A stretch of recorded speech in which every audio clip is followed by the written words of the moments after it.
Okay. I first did this for Marcia Caro's 300th. It was 100 and 300th, and now it's, what, 305? So, but they're not outdated. Some of the slides are. And I revised them so that the knowledge I've gained in the last 3 years is captured right here. And from there we'll go on. All right.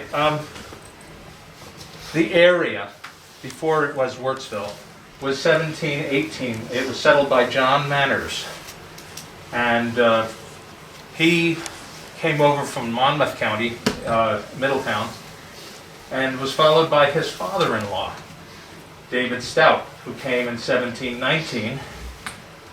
The reason that's on there is a lot of you will know this area was once known as Young's Corners. It is now the intersection, if you will, of Willisowitz and Hill. Now the overlay. Do you mean North Hill? Do you mean North Hill? North Hill, Okay. yeah. Well, it was, at one point it was Hill. Okay. And it went all the way through to Zion. Okay. The overlay is one of the Staten Hammond maps from the Hunterdon County Historical Society. So if you see HCHS, you know it's not the high school. It's the Historical Society.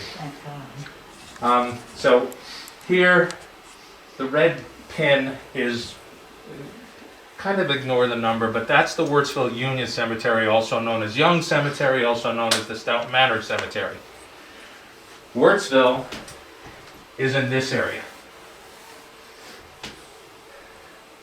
And I wanted to point out, I'm glad I saw. Okay, so Put that Wertsville down is there. there. You're talking about a different cemetery. Oh, you're not That's, searching yeah, out that's Northville completely Road. different. That's the one on Northville Road. Okay. That's the one that's Wertsville Union. Yeah. And the Wertsville Baptist Cemetery is probably right in here. Right there. Yeah. Okay. And that, I won't even try to pronounce it. It's Chercheconheketon Creek. And Well, the Wertsville Union Cemetery is alleged to be haunted. you're talking to Jim too much. No, this wasn't. No, I don't talk much to Jim.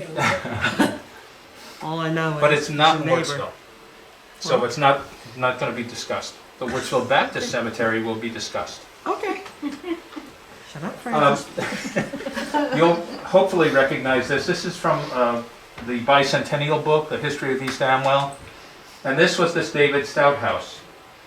It runs off the bottom, but the left portion of the house, this portion, was built early on in the life of Amwell Township. And that's just a scan from that map. Is that house still there?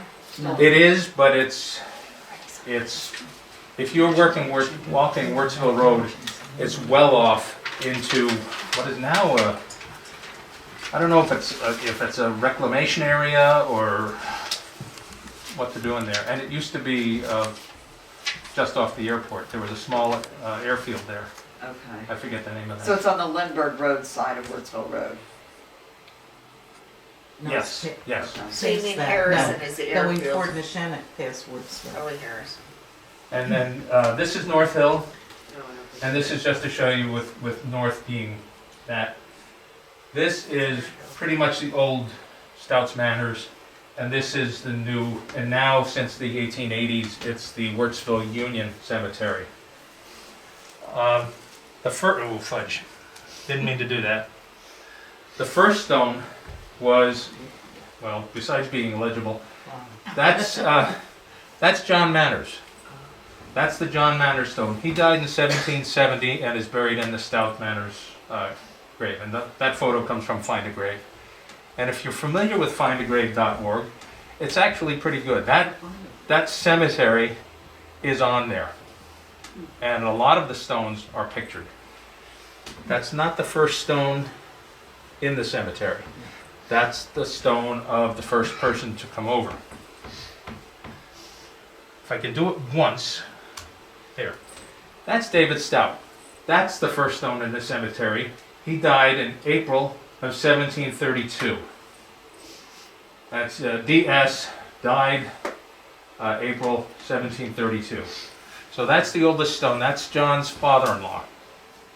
And he was, aside from John settling, David was his father-in-law, and he came over from Monmouth County. Now that David Stout is one of the sons of Rebecca Stout, or Penelope Stout, not Rebecca Stout, I'm sorry, Penelope Stout, who, if you're not familiar with the story, I'll tell you later.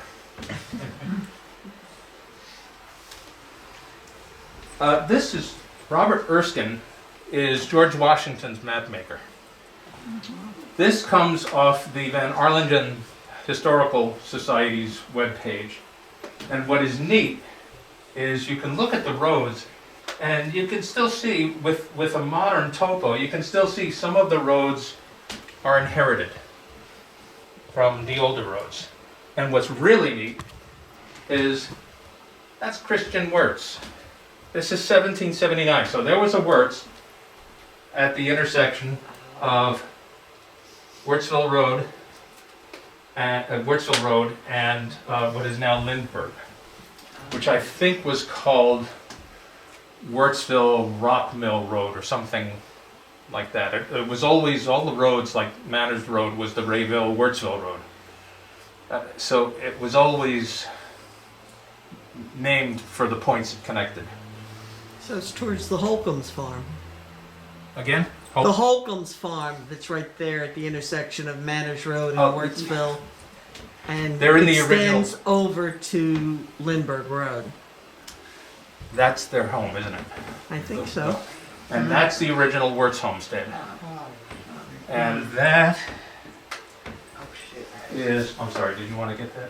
Yeah. I'll get that next. Oh, okay, okay. That is sitting right here. This is pretty much Manners Road. So it's sitting right here. I think that property's Oh, no, sorry, it's here. I think that property's for sale right now, isn't it? I don't know. Yes. I'm not going to buy it, so I'm really not. It's It pretty is. pricey. It's pretty pricey. It's a horse farm, but it is. It's a big horse farm. Yeah, it's expensive. Lots of apartments. And this, I couldn't find the website I found it on. I didn't take that picture. This is from the real estate listing of, what, 2014 or something. It's a nice shot. It's a beautiful house, and there's all sorts of barns and stuff over here. But that's the original house. And it was built in 1782. So we weren't a country, well, we had declared independence, but we hadn't really settled the revolution yet. Now, I'd like to tell you lots about Wertsville if I knew lots.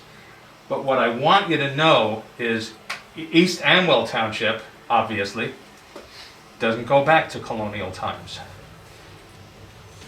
This is what East Amwell looked like once it was formed in 1846. So the Old York Road was the township line. This house was in Raritan Township. But that's not the end of it. Then in 1854, we added little parts.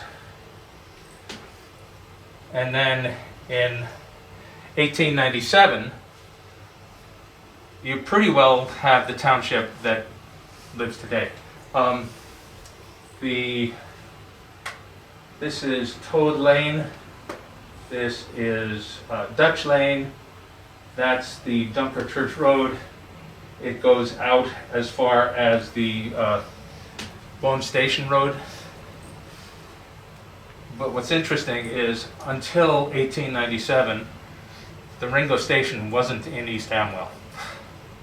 It was in Raritan, then it was in Delaware, and then in 1897, we grew and took it in, among other things. And the railway actually goes like this, so very little of it is in East Amwell Township. But we have the important things. We have us. Yeah, that too.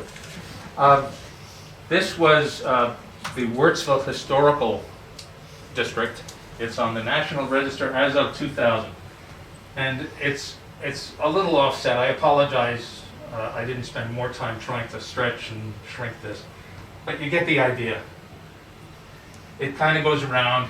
This is the overlay. This is the Holcomb farm, right here, and the house sits in here. This is the Wertsville we probably all know and love. But I'm going to go through some maps. This is the 1831 map. It's by Cornell. That's the cartographer. And I want you to notice a few things. That's Mary Wertz. So M. Wertz was the person who lived in that house that you saw before. That's a schoolhouse. That's not the schoolhouse that you know now. But that schoolhouse, the original schoolhouse, was on that location. It was a log cabin. And it was granted a 99-year lease. They took a 99-year lease from one of the Wertz. And when 99 years was up, that school moved to here, where another, yes, you know what's coming, where another important piece of Wertsville was standing. So what I want you to notice is Mary Wertz, the schoolhouse, the Baptist church. Now the Baptist church was built in 1836. It was actually chartered in 1834, but they didn't start construction on it until 1836. Something called money got in the way, I think. Always does. Yeah, it always does, that's right. And this is the Charles W. Holcomb store. That's interesting. Charles W. Holcomb. That's not a name most of us are familiar with.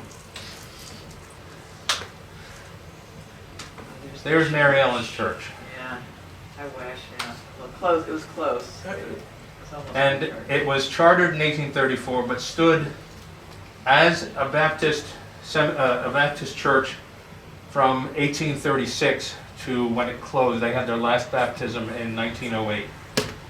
And that's from the East Amwell Township Historic Preservation's Ed Quick collection, which is upstairs. So if you're interested in researching any of the older stuff, come on down. And that's what it looks like today. Yeah. It's a house. Once it was deconsecrated in 1908, it became a mechanic's garage, and then a chicken coop, and then it went on the market. And when was that? Well, actually, it was renovated into the way it is now in the late 1990s, like about 1999. And then it was in that family, and then it just changed hands last year, just a couple of months ago. Okay. Just a couple of months, in 2021. That yeah. was the pre or... Which is the few months ago that it actually closed, yeah. And just to let you know, Wertsville Road is back here, and you come around.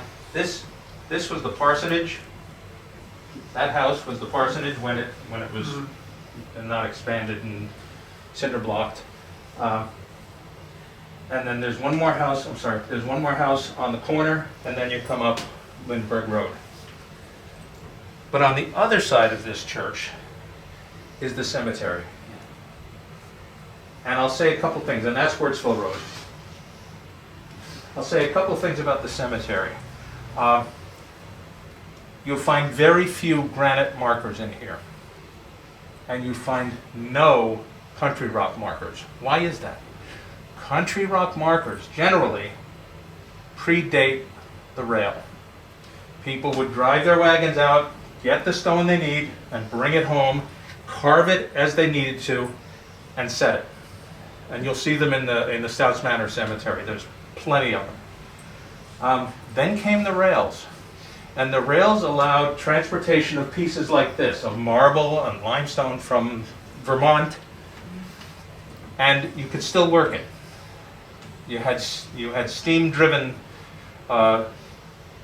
chisels and things that could work that stone. Granite and the laser technology clearly wasn't available when this churchyard closed. And the last burial was in 1926. A family named Smith. you know, a name like Allen is kind of common.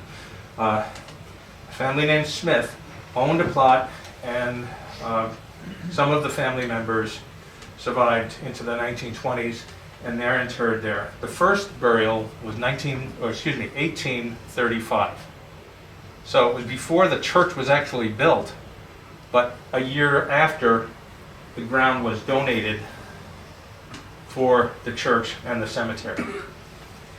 And what's really neat is the Hunterdon County Historical Society has all these old maps for veterans. Now, it was done by the Works Progress Administration. So on here is the Revolution, the War of 1812, the Mexican War, but there isn't anybody of that vintage here, the American Civil War, and the World War. So it's really kind of cool, because you go out there and Cornelius Nevius and John, I always want to say John Joseph Jingleheimer Schmidt, but it's John Jacob Wyckoff. Those are two of our 15th New Jersey guys that were killed. Cornelius was killed in action at Spotsylvania, where probably 30 some odd % of the unit was killed, and a lot of East Amwell residents. In fact, there's one of them who wasn't from East Amwell, but there's one of them over in the Wertsville Union Cemetery too. But both he and Wyckoff are casualties from the 15th New Jersey. But that's there, and we have maps in the Hunterdon County Historical Society of many of the Amwell Ridge and the Pleasant Ridge, and have a lot of the cemeteries, and it's a pretty nice resource. Okay, now I'm going to get off on something that some of you might know is really something I get hung up on. These maps. This is the 1860 map. This is Lake and Beers. And this is the 1860 federal census. The township was small enough in terms of numbers of people that you can go through these things and you look and go, okay, here's Holcomb, a hotel keeper. Ooh, guess what? There's the hotel. Oh, damn. Here's Samuel Cox. He's a preacher. Guess where he preached? Guess where he lived? Here's a machinist, John Sharp. There's a workshop right there. And here, this is a miller. I couldn't make it out. It's that guy. And here's a steam, of course I cut it off, brilliant me. That's a steam mill, because there's no creek to drive it.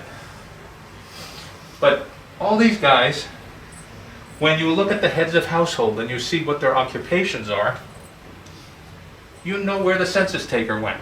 And I like that. That's kind of cool to me. I get off on that.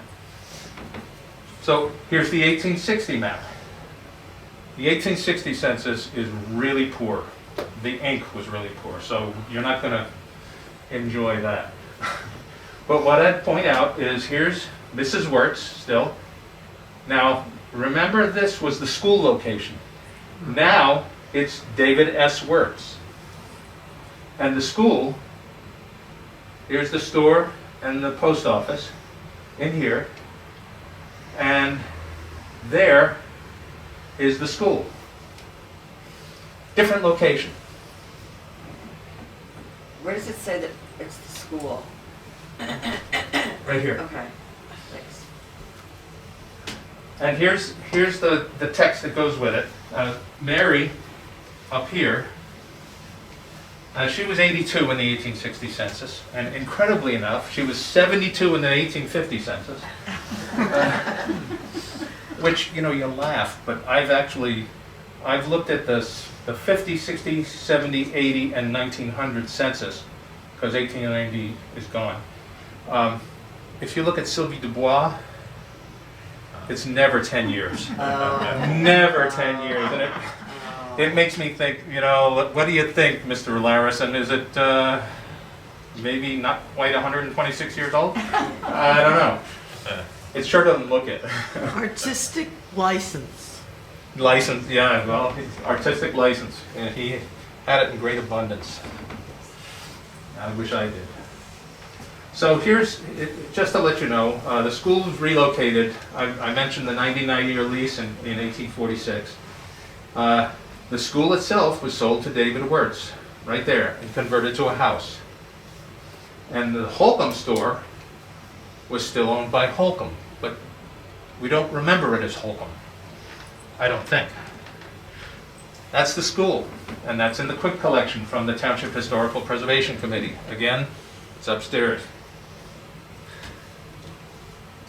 That's what it looks like today. Somebody's living happily there. I'm assuming. But it's nice that it's still standing.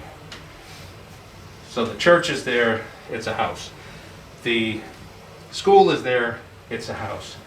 The Wertz homestead is there, it was a house, and it is a house. And it's just neat to be able to go somewhere and live somewhere where those things still exist. My house goes back to 76. It just happens to be 1976. So that's why I spend my time on the computer. And these are upstairs. Again, it's in the museum holdings upstairs. All the school records. And we were lucky enough, one of our trustees, Alexis Antricoli, is a professional archivist for Princeton Library.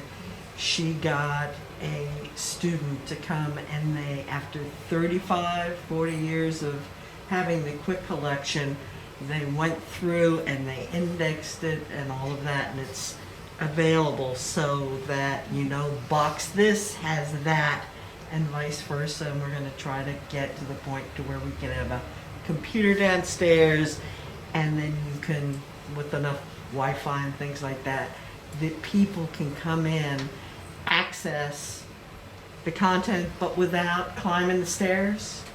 Or, you know, we've got to keep the quick collection secure, and I apologize for interrupting. Oh no, that's The information's good to out know. there. Good to know. What's kind of fun when you look at these, this happens to be 1899 and 1900 school year. You see some familiar names. There's Manners, there's Herder, there's Stout, there's Work, Wyckoff.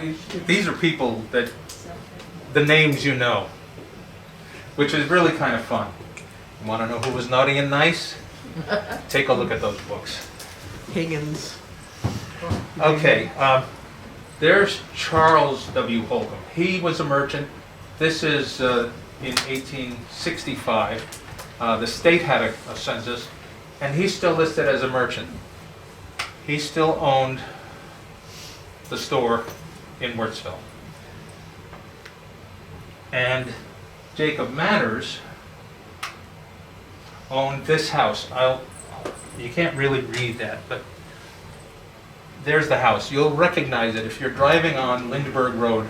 It's on your right-hand side if you're driving south on Lindbergh. And that was Jacob's house from like 1840 to... He's not the one that was my great-great-grandfather. He lived up the road, so he was later. Okay. I'm not sure Okay. his dates. But he lived there a good long time. He's on the maps. He's in the census, and quite the character, I guess. Here's the 1873 map. This is Beers. Now there's a store, but it's Peter Van Dyke Manors. It was sold by Holcomb in 1865 to Peter. I'll have you note a couple things here, and then I'll bore you to death. Again, here's George Wall. He keeps the hotel. There's a hotel. This is Edward Alberkin. He was the blacksmith. There's a blacksmith shop. Ira Higgins was a farmer, but his son Jonathan was a farmer and had $20,000 in real estate. J.H. Higgins. Here's Peter Van Dyke Manors, keeper of the store, the dry goods store. Jacob Herder, and all these people are here. Here's Jacob Manners. So we know he lived through at least 1870. This is the 1870 census. And it's just fun. And I'll note the blacksmith store, the blacksmith shop, and I'll show you why I want you to note that in a minute. Here's the Manners dry goods store. Was that not later on Peacocks Yes, before it burned? yes. There's the blacksmith shop. This again is from upstairs from the Quick Collection. So that was on the east side of what is now Lindbergh Road. Do you know where that is on the map, John? I'm gonna guess it's this one. Oh, okay. And the only reason I guess that is that. Otherwise, I haven't the foggiest artistic license. Inference by map. Yeah, that too. Influenced by maps, that's for true. Those are the blacksmiths in the 1860 census, the 1865 census, and the 1870 census. And I'm relatively convinced that this is where they were working. This is a 1902 map. Now it's, yeah, there are cars, but you're probably tooting along at 5 miles an hour or something. And really, you're probably not driving around too much, and you're not flying. But I would like to note the creamery. There's the creamery, the store, and the school. You've already seen the school. There's the creamery. And that was on the north side of Wertsville Road. And what's interesting is in 1900 you can tell who the manager was and who worked in the creameries, because it gives occupations. So it's really kind of fun. The issue with this particular creamery, this is because I googled Wertsville Creamery. These conditions are really scary. If you think about when you go into ShopRite now and you buy a half gallon of milk, you don't have to worry about the wood floors being leaky or the privies being within view. And the flies that probably feed on stuff in the privy are all over your creamery. But that's, they took care of it. And believe it or not, it's not the only creamery that has those issues.